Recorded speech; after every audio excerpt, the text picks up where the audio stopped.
부산 남교회 TV 성경의 오늘은 5번째 주제 예수님의 공생애에 대해서 같이 말씀을 나눠보려고 합니다. 우리가 이제 예수님께서 탄생하기 이전에 여러 가지 배경들을 살펴보았습니다. 오늘은 먼저 시작하기 전에 예수님께서 탄생하실 그 당시에 어떤 정치적인, 문화적인 이런 상황들을 잠시 살펴보려고 합니다. 그 당시에 이 예루살렘, 그러니까 예수님께서 탄생하실 그때에 이 이스라엘 사람들의 모습을 어떻게 풍자를 하고 있느냐면 헬라 문화의 옷을 입고 로마의 모자를 쓰고 그 다음에 율법을 손에 들고 방황하는 유대인들이다. 이렇게 그 당시에 이 이스라엘 사람들, 유대인들을 풍자하고 있습니다. 그 당시에 우리가 정치적인 상황들을 살펴보면 우리가 지난번에 살펴본 대로 로마의 그런 통치 아래 로마의 식민지로 그렇게 지냈던 것이 그 당시에 이스라엘입니다. 로마라는 나라는 자기들 나라에 반역을 하지 않고 세금을 잘 바치면 자치권들을 많이 부여했습니다. 그래서 세금 바치는 것과 그다음에 큰 반란이 없는 한은 그 민족들이 잘 자기들끼리 살아갈 수 있도록 그렇게 통치를 해갔던 나라입니다.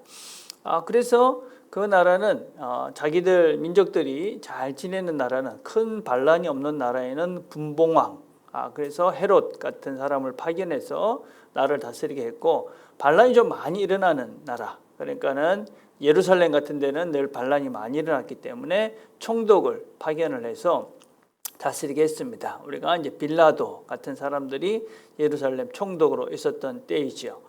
그다음에 이제 사회적으로 참 많은 갈등과 어려움이 있던 시기가 바로 이때입니다.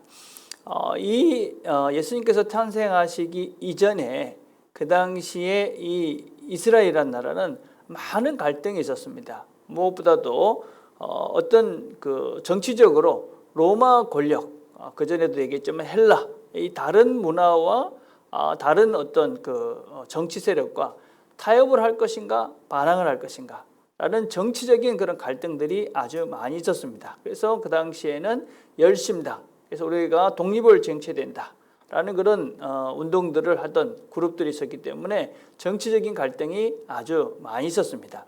두 번째는 경제적인 갈등도 아주 심각했습니다. 우리가 살펴보았지만 세금을 많이 내서 일부의 사람들을 제외하고는 나머지 사람들은 아주 가난했죠. 그래서 성경에 이 가난한 사람들에 대해서 많이 언급하고 있는 것은 그만큼 가난한 사람들이 많았고 그것 때문에 이 사회적인 갈등들이 많이 있었다. 이렇게 볼 수가 있습니다. 그다음에 세 번째는 종교적인 갈등입니다. 우리가 바리새인들과 그다음에 사두개인들 이런 다른 정치 계파들 간의 종교적인 갈등들이 계속 많이 있어서 서로 많이 싸우고 그렇게 다투고 했던 시기가 바로 또 예수님이 오시기 전 바로 그때입니다. 그 다음에 또 유대인들 간에도 많은 갈등이 있었습니다. 본토 유대인들, 그러니까 그 예루살렘에서 계속 살던 사람들이 있었고 그리고 다른 디아스포라, 다른 여러 나라에서 살던 사람들이 다시 예루살렘으로 돌아와서 유대로 돌아왔을 때 그런 사람들이죠. 그래서 우리가 사도행전을 살펴보면 헬라파 유대인들과 그다음에 유대파 그리스도인들 간에 그런 여러 다툼들이 있었던 것들을 우리가 볼 수가 있습니다. 그래서 정치적으로 또 경제적으로 또 종교적으로 문화적인 그런 갈등들이 참 많이 있었다 하는 것입니다. 특별히 우리가 이 예수님 시대의 문화를 살펴보면 대표적인 큰 어떤 세계적인 큰 두 문화가 충돌을 하고 있는 것을 우리가 볼 수가 있습니다. 그게 무엇이냐면 우리가 그게 이제 히브리 문화와 그다음에 우리가 잘 아는 그리스 로마 문화입니다. 그리스 로마 문화를 우리가 이제 헬라 문화다 이렇게 표현을 하죠. 이 두 문화가 사실은 전 세계에 지금도 여전히 이 두 가지 문화가 충돌을 하고 있는 것이죠. 그래서 우리가 이제 히브리 문화가 보통은 우리가 이제 동양 쪽 이제 사고라고 그러고, 이 그리스, 로마, 헬라 문화가 이제 서양적 이제 사고다 이렇게 이제 부르기도 합니다.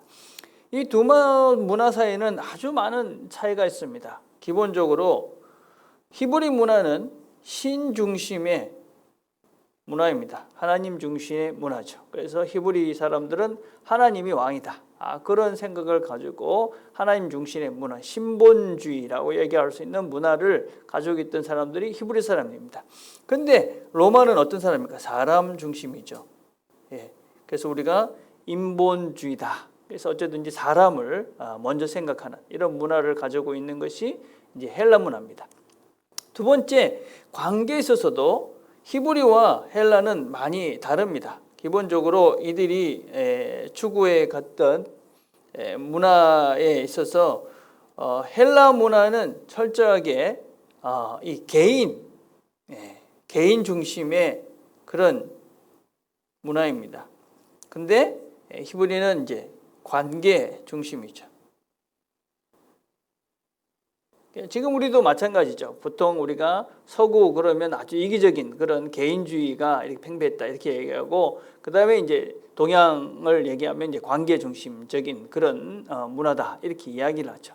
그래서 이게 성경이 이야기하는 것은 사실 이 관계를 훨씬 더 많이 중요하게 생각하는 것들이 많죠. 자, 그 다음에 이제 어떤 이 히브리 문화는 직관 내지 느낌 이런 걸 강조합니다.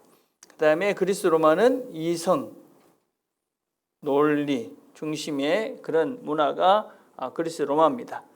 우리가 인간 중심이었기 때문에 인간들이 어떻게 이제 생각하느냐, 그런 자기의 이성을 강조하는 문화가 이제 헬라, 그리스 문화죠.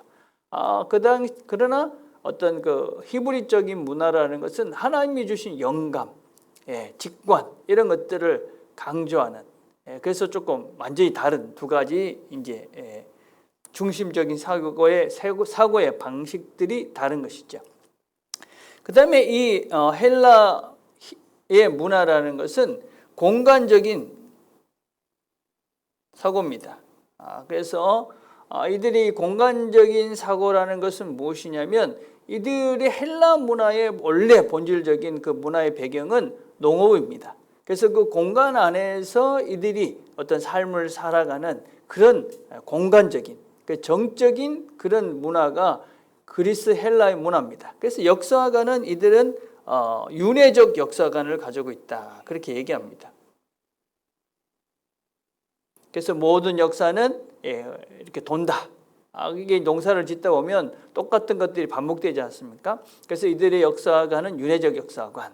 그래서 어떤 공간적 역사관. 그래서 공간에 대한, 그래서 집을 짓는다든지 이런 것들에 대한 관심들이 이 그리스 로마에서는 대단히 많고, 그래서 건축물들이 상당히 이렇게 발전한 것들을 우리가 볼 수 있죠. 근데 이 히브리는 동적인 사고를 합니다. 그래서 역사관도 직선적 역사관을 가지고 있습니다. 기본적으로 히브리는 목축업을 하던, 목축업이 주 업무였던 사람들이 이 히브리 사람들입니다. 그래서 그들은 늘 움직였죠. 그래서 동적인 그런 사고를 할 수밖에 없었습니다. 그러다 보니까 역사관 자체도 종말을 향해 나아가는 그런 직선적 역사관을 가지고 있었다 이렇게 볼 수 있습니다. 마지막으로는 이 사람들은 헬라 사람들은 사실이 중요했습니다. 사실이 어땠느냐, 현실 지금 있는 이 사건 이런 것들이 중요했죠. 그렇지만 이 히브리적인 사람들은 의미가 중요했습니다. 자, 그래서 우리가 이 두 문화는 아주 상반된 두 문화입니다. 그런데 히브리 사람들은 오랫동안, 이스라엘 사람들은 히브리적인 신본주의적인 사고를 했던 사람들인데, 이 헬라의 문화가 들어왔기 때문에 이 두 가지 문화가 충돌을 일으키면서 많은 혼란 중에 있었던 것이 예수님께서 탄생하실 그때의 상황이다라고 할 수 있습니다. 지금도 사실은 우리 문화도 좀 그렇지 않습니까? 우리가 이전까지는 다 동양적 사고를 했죠. 그래서 우리가 집단적이고 어떤 면에서는 관계 중심적이고 우리가 서로 체면을 이렇게 중히 여기고 뭐 이런 사고였는데, 지금은 이제 이기적이고 어떤 면에서 개인주의적이고 뭐 이런 중심의 사고로 이제 바뀌어져 가고 있습니다.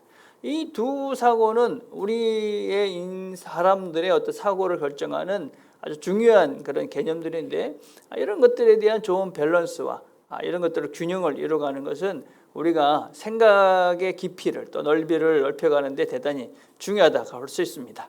자, 그래서 그 당시에 예수님께서 오실 때 그들의 문화적인 것들은 이런 것들이 있었다. 그다음에 이제 영적인 상황도 상당히 혼란했습니다. 종교적인 그런 형식주의, 우리가 이제 알다시피 이스라엘 사람들 자체가 여러 가지 이제 문제들이 참 많이 있었죠. 그 당시에 종교적으로 타락을 했고, 그래서 성전은 많이 어떤 면에서는 좀 부패된 그런 모습을 보였고, 그리고 종교 지도자들은 대단히 형식적인 외식주의자들이 되어져 있었습니다. 그렇기 때문에 그런 것들 때문에 아주 종교적인 그런 회의를 느꼈던 사람들이 많이 있었어. 그럴 때 이제 생기는 일반적인 현상들이 무엇이냐면 이제 신비주의와 종말론입니다. 그래서 그 당시에 어떤 그런 종말론적인 사고들, 그다음에 신비주의, 영지주의 같은 사상들이 이제 많이 이제 팽배해 있던 때가 바로 예수님이 오시기 이전 얼마 전의 모습이다라고 할 수 있습니다. 그래서 그 당시의 상황들을 이렇게 우리가 살펴보면 이제 예수님께서 메시아가 오실 준비가 거진 이제 다 이루어진 상태다라고 볼 수 있습니다. 무엇보다도 그들은 여러 가지 면에서 이스라엘 백성들은 민중들은 여러 가지 면에서 참 힘들고 고달프고 이제 도대체 더 이상 참을 수 없다 할 정도로 그런 어려움 속에 대부분의 사람들이 빠져 있었습니다. 그래서 메시아에 대한 갈증들이 아주 크던 그런 시기였고, 그다음에 정치적으로는 로마가 이 모든 나라들을 통일했습니다. 모든 길은 로마로 통한다. 이건 여러 가지 의미가 있지만 실제적으로 로마는 모든 군대들과 자기들이 다스리는 식민지를 잘 다스려 가기 위해서 도로를 통일했습니다. 그래서 포장된 도로만 8만 킬로 정도의 길을 만들었다. 그럼 8만 킬로는 엄청난 것이죠. 거기다가 이 다른 부수적인 도로까지 다 하면 40만 킬로 정도 되는 도로를 로마 시대 때 만들었다. 그렇게 이야기합니다. 그래서 이걸 아피아 가도라고 이야기하는데 로마의 도로를 이야기하시죠. 그래서 우리가 이제 바울의 전도여행 길 같은 것들을 보면 다 이 로마의 아피아 가도의 길들을 따라서 이렇게 가고 있는 것들을 우리가 볼 수 있습니다. 그래서 복음이 그렇게 속히 이렇게 발전할 수 있었던 이유는 바로 이 로마가 정치적으로는 통일이 되어 있었기 때문에 어느 나라도 갈 수가 있었던 길이 열려져 있었고, 또 그 갈 수 있는 길들이 다 열려져 있었기 때문에 복음이 쉽게 확장될 수 있었던 것이죠. 또 세 번째는 언어적인 통일입니다. 이 로마가 이 나라를 다 통일했지만 로마의 언어는 라틴어를 사용한 것이 아니라 그 당시에는 일반적으로 헬라어를 사용했습니다. 헬라가 이 나라를 다 통일했을 때 이 문화적인 이런 그 통일을 이루기 위해서 애를 많이 썼던 이 알렉산더의 그런 후손들이 이 헬라 말을 아주 많이 퍼뜨렸고, 그래서 그 로마에 치하에 있던 대부분의 나라들은 이 헬라어를 사용했습니다. 그래서 이제 복음이 확장될 때도 언어가 통일되기 때문에 훨씬 더 복음이 제대로 확장될 수 있었다. 자, 이런 상태에서 이제 예수님께서 오신 것입니다. 자, 예수님의 이야기를 그래서 우리가 이제 알고 있는 대로 네 권의 책이 되어 있었습니다. 그렇지만 예수님의 이 책들은 예수님이 살아계실 때 기록된 것들은 아닙니다. 우리 복음서를 이렇게 기록된 이 시기들을 나눌 때 우리가 세 개로 나눕니다. 어떻게 나누냐면 이제 복음의 시기가 있고, 그다음에 구전의 시기가 있습니다. 세 번째는 기록의 시기, 이렇게 나눕니다. 그래서 복음의 시대는 우리가 예수님께서 오셨던 BC 3세기부터 30년까지입니다. 이 시기에는 뭐 예수님께서 오셨기 때문에 굳이 복음을 기록할 필요가 없었습니다. 그분의 말, 그분의 행동이 바로 복음이었습니다. 그리고 유대인들은 구약을 가지고 있었기 때문에 더 이상 이런 성경을 기록할 이유들을 느낄 수가 없었습니다. 그래서 예수님 자체가 그분의 말씀이 또 그분의 삶이 복음이었기 때문에 하나님의 계시였기 때문에 그 당시에는 기록할 필요가 없었죠. 자, 그다음에 두 번째 시기는 이 BC 예수님께서 돌아가시고 AD입니다. AD 30년부터 시작해서 60년까지입니다. 이 당시에는 예수님의 제자들, 예수님의 그런 삶과 부활을 다 경험했던 제자들이 살아있던 시기였습니다.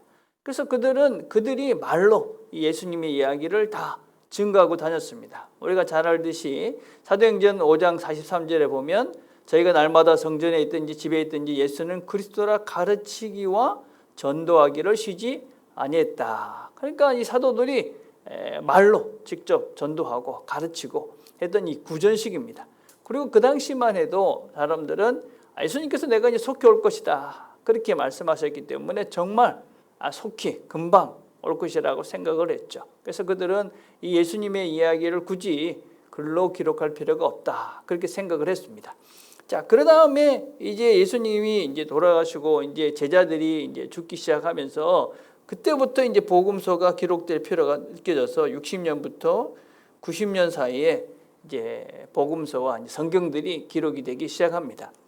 제자들은 점점 이제 죽게 되어지고, 그리고 예수님께서 오신다는 그 말씀의 의미들을 새롭게 해석하기 시작하고, 그래서 이것들을 단지 말로만 전해서는 한계가 있겠다 이렇게 생각하기 시작하면서 AD 60년부터 우리가 이제 복음서와 예수님의 이제 말씀들을 계시를 기록해서 우리들에게 이제 전해주고 있다 할 수 있습니다. 자, 그래서 이제 이 성경의 기록의 시기에 기록된 대표적인 책이 이제 복음서입니다. 이 복음서는 우리가 이제 네 권의 책이 있죠. 자, 우리가 늘 제가 말씀을 드리는 것처럼 이 성경은 그냥 아무런 상황이 없는 가운데서 그냥 막 부르고 적고 그런 책이 아닙니다. 이 책은 성경은 항상 상황 가운데 주어진 것이죠. 특별한 독자, 그 책을 읽어야만 되는 특별한 상황 속에 있는 독자들이 있었고 그들을 향해서 구체적으로 주어진 책이 이제 성경입니다. 그래서 예수님에 대해서 네 권의 책이 있다 하는 것은 그런 특별한 상황에 있었던 네 부류의 사람들을 특별히 우리가 생각하면서 이 성경이 기록됐다 하는 것을 기억하셔야 됩니다. 그래서 네 권의 책은 각각 그 쓰여진 이유와 목적들이 조금씩은 다릅니다. 물론 전체적인 것은 예수님이 누구신지, 또 예수님이 어떻게 이 땅에 와서 무엇을 하셨는지, 그리고 어떻게 우리를 위해서 구원을 이루셨는지, 그런 내용들이 전반적인 것이지만 특별히 어떤 상황 속에서 이 말씀들이 주어졌다 하는 것입니다. 우리가 성경을 제일 먼저 기록했다는 책은 마가복음이다라는 것에 일반적으로 동의를 합니다. AD 한 60년경에 이제 쓰여진 책이다 그렇게 이야기를 하죠. 예수님께서 이제 돌아가시고 60년 정도가 지났습니다. 그러고 난 다음에 많은 사람들이 이제는 예수님에 대해서 도대체 어떤 분인가 복음이 전달되면서 다양한 의견들이 나오기 시작했습니다.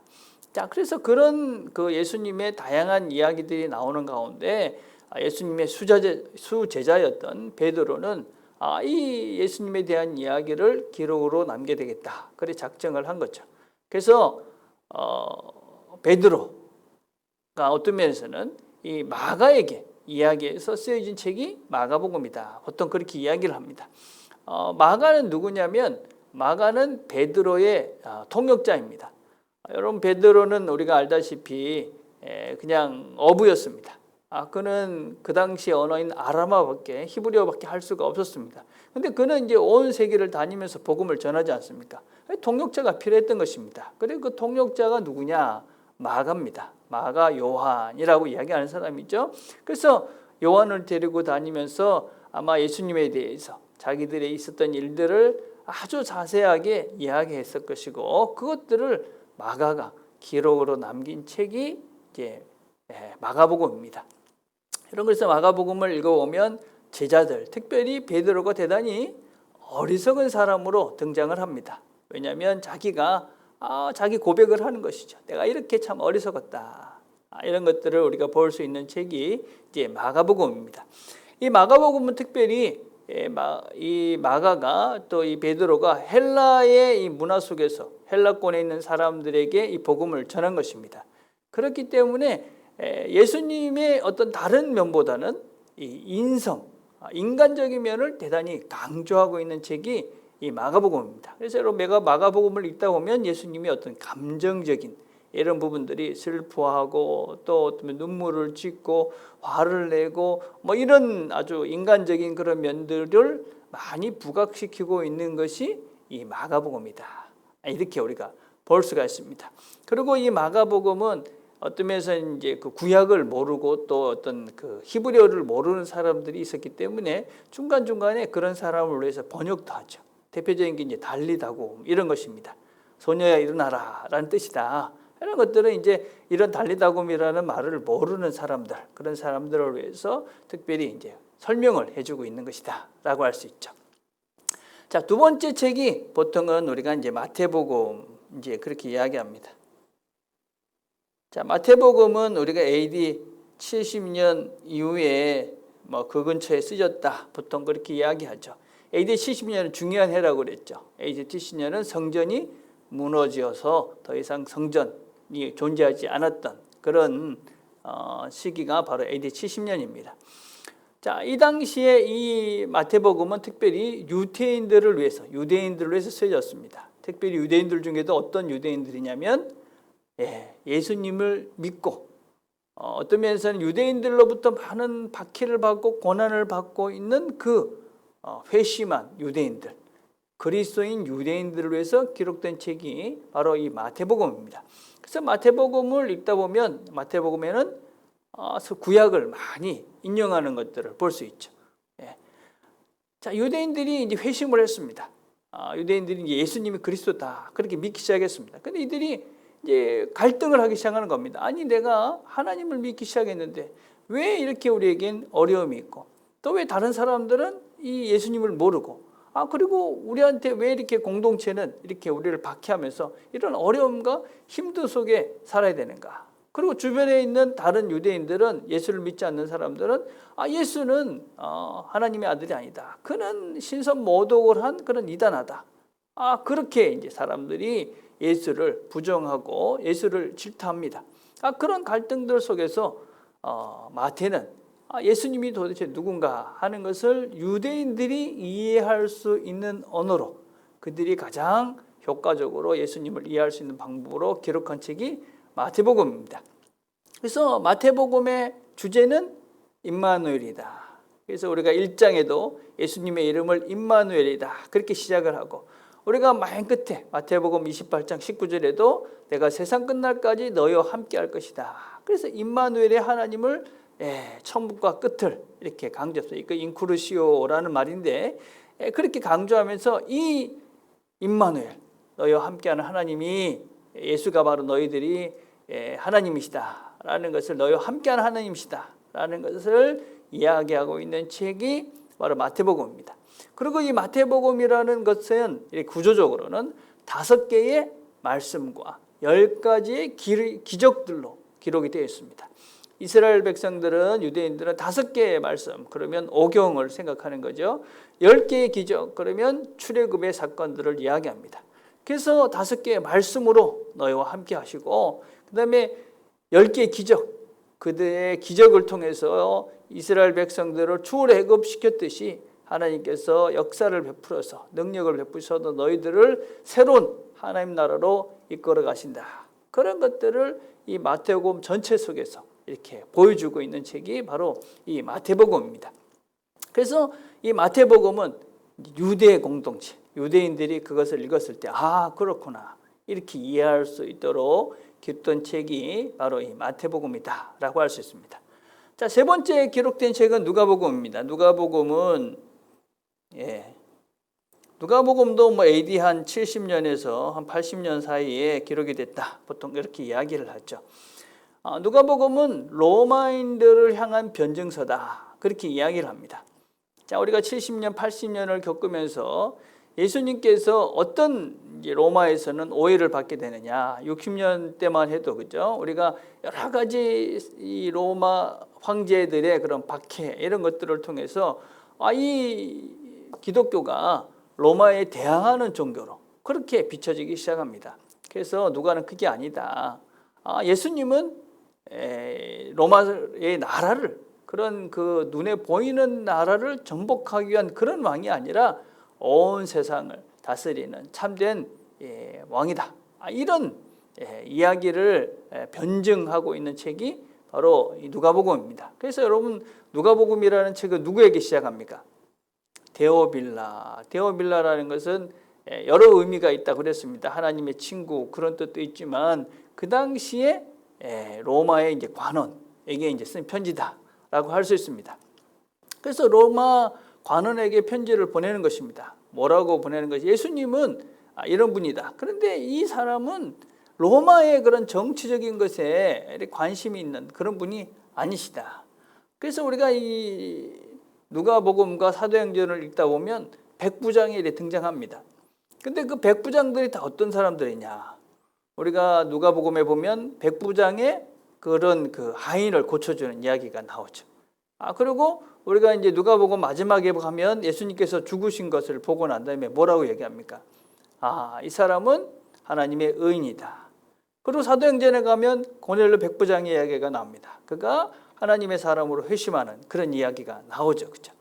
그래서 이 어떤 그 기독교라는 것이 예수를 믿는 사람들이 어떤 그 로마에 반항한 것이 아니고, 그리고 역사적으로도 이 사람들도 예수님을 그렇게 정치적인 분으로 본 것이 아니다. 특별히 우리가 이제 잘 아는 빌라도의 이야기를 살펴보면 누가복음에서는 빌라도가 예수가 죄가 없다라는 것을 3번이나 반복적으로 이야기합니다. 그래서 누가복음에서는 이분은 정말 그런 정치적인 죄가 있는 분이 아니다 하는 것을 확고하게 보여주고 있는 책이 바로 이 누가복음입니다. 그래서 누가복음은 이 로마 사람들, 물론 이제 초신자들, 처음 믿는 사람들에게 신앙의 기초를 가르쳐 주고도 있지만, 그 당시에 로마에 있는 사람들에게 예수가 그런 정치적 메시아가 아니라 어떤 면에서 세상의 모든 죄를 사해 주시는, 모든 사람들에게 자유를, 죄에서 자유를 주시는 그런 구세주다 하는 것을 보여주고 있는 책이 바로 이제 누가복음이죠. 자, 그다음에 마지막 책이 이제 요한복음입니다. 요한복음은 보통 이제 AD 한 90년경에 쓰였다, 보통 이렇게 이야기를 하죠. 자, AD 90년경에 가니까 여러 예수님에 대한 이단적인 그런 이야기들이 막 나오기 시작한 겁니다. 그래서 뭐 이상한 복음서가 많이 생겼죠. 뭐 도마복음, 마리아복음, 뭐 베드로복음, 이래서 여러 복음서들이 생기면서 예수님에 대한 많은 혼란스러운 일들이 생겼습니다. 그래서 마지막 사도였던 이 요한을 중심으로 했던 요한 공동체가 요한복음을 이제 기록을 합니다. 그래서 요한복음의 핵심은 나는 하늘로부터 온 하나님의 아들이다. 난 누구냐 하는, 예수는 누구냐 하는 그 얘기입니다. 그래서 그 요한복음의 큰 흐름은 무엇이냐면 나는 누구다. 이게 우리가 이제 헬라 말로는 에고, 이제 에이미, 이런 말입니다. 나는 뭐이다, 그런 것이죠. 그래서 이 요한복음에는 7번의 에고, 에이미, 나는 누구다라는 표현들이 나옵니다. 그래서 나는 뭐라고 처음부터 예수님께서 말씀 생각나는 거 한번 외우십시오. 나는 생명의 떡이다. 나는 세상의 빛이다. 또 나는 문이다. 그렇게 말씀하시죠. 또 나는 선한 목자다. 나는 부활이요 생명이다. 나는 길이요 진리요 생명이다. 마지막으로 나는 포도나무다. 자, 이렇게 예수님 자신이 나는 이런 존재다, 나는 이런 분이다, 이런 거를 이제 쭉 설명하고 있는 책이 이제 요한복음입니다. 그래서 요한복음을 우리가 읽으면 예수님이 어떤 분이다 하는 것을 우리가 정확하게 분명하게 볼 수 있는 책이 이제 요한복음입니다. 그래서 우리는 이 4권의 책들을 통해서 예수님의 이제 다양한 여러 모습들을 우리가 이제 보면서 우리가 예수님이 가지고 있는 원래적인 그런 큰 모습들을 볼 수 있는 것이죠. 자, 오늘 우리가 이제 살펴볼 것은 예수님이 이제 생애에 대한 전반적인 것인데, 오늘은 이제 탄생 부분만 살펴보면 될 것 같습니다. 자, 예수님의 삶을 이제 구분을 하면 우리가 탄생이 있죠, 그죠? 그다음에 이제 공생애 보통 우리가 이렇게 이야기를 합니다. 그다음에 이제 우리가 고난, 그다음에 죽음, 그다음에 이제 장래, 이제 승천, 장래, 부활이 있고, 그죠? 승천, 이제 재림, 이렇게 예수님의 생애를 이제 구분을 합니다. 우리가 이제 오늘 이번 주에 우리 살펴볼 것은 탄생과 이제 공생애. 특별히 오늘은 이제 우리가 탄생에 대해서 우리가 한번 살펴보도록 하겠습니다. 자, 우리가 예수님의 이런 생애를 이제 나누는 데는 여러 가지 이제 방법들이 있습니다. 여러 가지 이제 길이 있는데, 이제 누가복음을 여러분이 쭉 읽어보시면, 누가복음은 이제 우리가 이제 사도행전을 살펴볼 것이기 때문에 이제 누가복음을 중심으로 우리가 이 본문을 이제 쭉 살펴볼 것인데, 누가복음은 이제 예수님께서 사역하신 그 장소를 따라서 이렇게 구분을 하고 있습니다. 그래서 우리가 이제 예수님의 사역이 어디에 집중이 되어 있는 것이냐면 예루살렘입니다. 예루살렘. 그래서 이제 누가복음은 이제 세 부분을 나눴습니다. 예루살렘 이외의 지역, 그다음에 예루살렘 가는 길, 그다음에 예루살렘 안에서, 이렇게 이제 세 부분으로 나눠져 있습니다. 그래서 우리가 이제 1장부터 이제 한 9장까지는 보면 이제 예수님 이외의 지역에서 사역했던 것이 나오고, 가는 길에서 벌어진 이야기가 1장부터 19장까지의 이야기가 예수님께서 이제 가시는 그 중에 있었던 일들을 다루고 있습니다. 19장 후반부터 24장까지는 이제 예루살렘 안에서 일어난 일들을 우리가 보여주고 있는 책이 이제 누가복음입니다. 그래서 우리가 누가복음을 살펴보면서 예수님의 전생애를 우리가 몇 주 동안 살펴볼 것입니다. 자, 오늘 이제 탄생 이야기만 해봅시다. 탄생. 자, 우리가 예수님의 탄생 이야기가 기록된 책은 마태복음과, 그죠? 누가복음 두 권밖에 없습니다. 다른 책에는 예수님의 탄생에 대한 이야기가 나오지 않습니다. 자, 우리가 근데 마태복음을 여러분들이 한번 읽어보시면, 마태복음에 있어서 예수님의 탄생에 가장 핵심적인 역할을 하는 주 어떤 면에서는 그 이야기에 중요한 인물로 등장하는 사람이 누구같이 보입니까? 마태복음 1장은 우리가 잘 아는 대로 족보입니다. 그죠? 그러고 난 다음에 마리아와 요셉은 당연히, 그죠? 주인공이죠. 그 다음에 등장하는 사람이 누구냐면 2장에 가면 등장하는 사람이 동방박사입니다. 동방박사들이 마태복음에 등장을 하고, 그리고 헤롯이 등장을 하죠. 헤롯에게 그 얘기가 전해지고, 그래서 예루살렘이 소동하는 이야기가 나옵니다. 자, 그래서 마태복음을 읽어보면 예수님의 탄생에 등장하는 장소들도 대단히 다양한 것을 볼 수 있습니다. 자, 동방에서부터 왔다. 그 다음에 어디로 갑니까? 예루살렘으로 가죠. 그 다음에 베들레헴이 등장합니다. 자, 그러고 난 다음에 예수님께서 어디로 갑니까? 애굽으로 피신을 가죠. 그죠? 그 다음에 다시 나사렛으로 갑니다. 자, 이게 이제 마태복음에 나타난 예수님의 생애에 대한 이야기입니다. 자, 그런데 이 누가복음을 가면 아주 좀 다릅니다. 여러분, 이제 마태복음은 아까 얘기했듯이 유대인들을 위해서 기록된 책이다라고 그랬고, 누가복음은 로마 사람들, 로마인들을 우리가 생각하면서 기록한 책이다. 자, 그런데 누가복음을 읽어보면 예수님의 탄생에 등장하는 첫 번째 등장하는 사람이 누구냐? 스가랴입니다. 이 사람은 이제 세례 요한의 아버지이지 않습니까? 그리고 이제 제사장입니다. 그렇죠? 예. 그 다음에 이제 천사가 등장하고, 그 다음에 그 부인인 엘리사벳이 등장하죠. 그렇죠? 물론 마리아와 요셉이 등장합니다. 자, 그러고 난 다음에 이제 1장이고 2장으로 가면 거기에 가이스도 아구스도가 등장합니다. 자, 이게 누굽니까? 로마의 황제죠. 자, 등장하는 인물이 다른 것을 황제도 그죠? 마태복음에는 헤롯, 그 당시에 분봉왕인 그 헤롯 그 왕이 등장하는데 이 누가복음에는 로마 황제가 등장을 합니다. 자, 그러고 난 다음에 등장하는 사람들이 또 누굽니까? 그 다음에 등장하는 사람들이 이제 목자, 산에 있는 목자들이 등장합니다. 그러고 나는데 또 등장하는 사람이 시몬이라는 사람과 안나 이렇습니다. 자, 그래서 우리가 이 두 책을 약간 이렇게 비교를 해보면 어떤 것들을 알 수 있냐면 마태복음은 유대인들을 위해서 쓰여졌는데 그 예수님의 탄생의 주 역할을 하는 사람은 동방에서 온 박사입니다. 그리고 예수님께서 애굽으로 갔다가 이제 나사렛으로 가는 이야기가 기록되어 있습니다. 그것에 비해서 이 누가복음은 로마를 대상으로 쓴 책인데 중심이 어디냐? 계속 예루살렘 안에서 이 모든 이야기가 되어져 있고 예수님의 탄생에 주된 역할을 하는 사람들은 대부분이 유대인들입니다.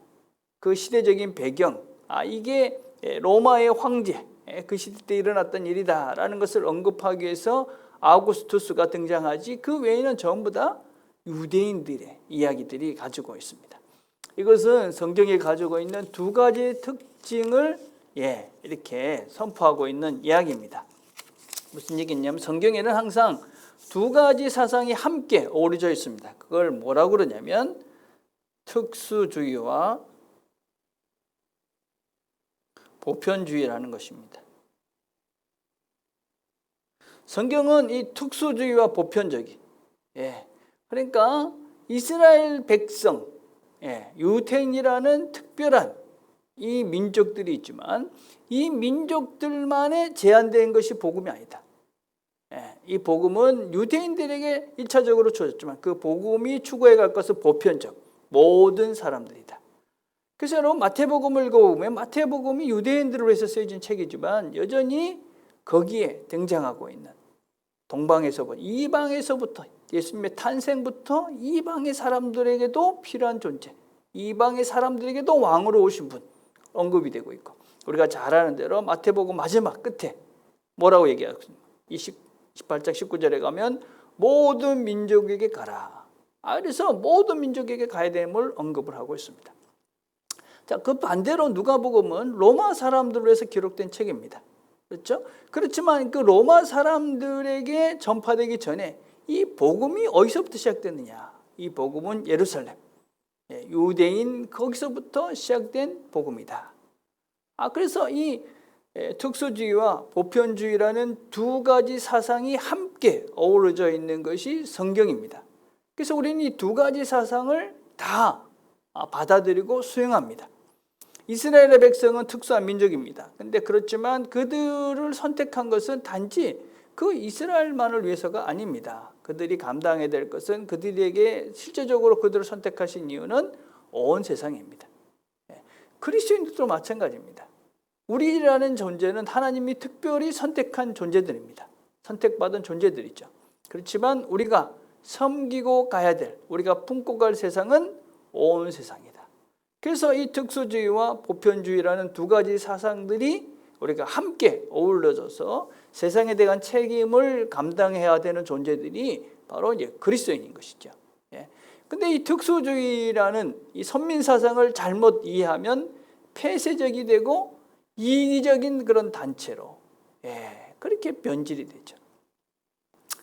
근자에 이제 여러 형편들이 있습니다. 코로나에 대한 일들을 우리가 보면서도 우리가 한번 반성할 것이 참 많다고 생각합니다. 이제 정부에서 이제 교회에 소모임을 하지 말라, 이런 얘기를 했습니다. 우리가 좀 엄폐하다 얘기할 수 있습니다. 왜 다른 데도 이렇게 있는데 거기 놔두고 왜 교회만 이렇게 하느냐? 그런 이제 비판을 우리가 할 수 있죠. 뭐 술집도 하면서 뭐 이런 얘기합니다. 그렇게는 얘기하면 안 되는 거죠, 그죠? 우리가 거기에 비교해서는 안 되는 것이고 그럼에도 불구하고 우리의 모임이 소중하기 때문에 우리가 왜 우리한테 좀 더 강하게 이렇게 강요를 하느냐 이런 불평을 우리가 할 수는 있습니다.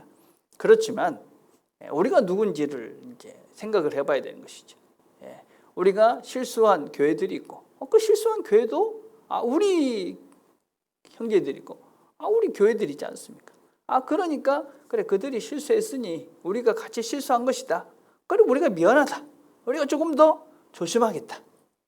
그렇게 넉넉한 마음으로 우리가 그들을 다 이 세상을 다 품고 그들을 어떤 면에서는 우리가 다 섬기는 마음으로 우리가 더 조심하고 더 어떤 면에서는 그들을 위해서 우리가 더 양보하고 이렇게 나가는 것이 우리가 이 세상에 대해서 취해야 될 우리의 태도지 왜 우리한테만 이러느냐고 이렇게 대하는 것은 이건 우리의 본질을 잃어버린 그런 행동들이 아닌가 생각합니다.